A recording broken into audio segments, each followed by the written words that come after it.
What is going on, guys? Drake here with RemoveICloudLock.co, and in today's video we're going to show you guys how to remove your iCloud account from your iPhone in case you want to reset it or just need to get rid of your account and make a new one. So this is an easy tutorial, and if you follow step by step you'll get this done in under a couple of minutes. So let's get right to it. First off, we're going to open up settings. Now we're going to look at the account that we already have, and that is Remove iCloud Lock.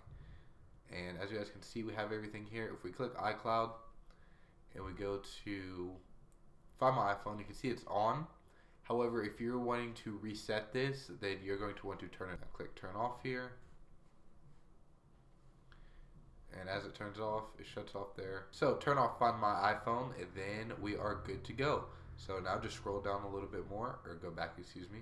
Now scroll down more. Click sign out. Sign out. And it will sign out of all your iCloud data or remove all your data and everything. Let this do its process here.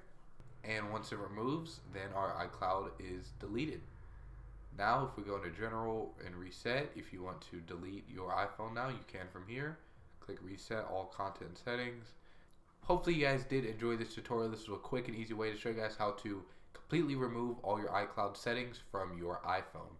If this video helped, then please leave us a thumbs up on our YouTube channel. Subscribe to RemoveICloudLock.co, and signing off as Drake. We'll catch you guys.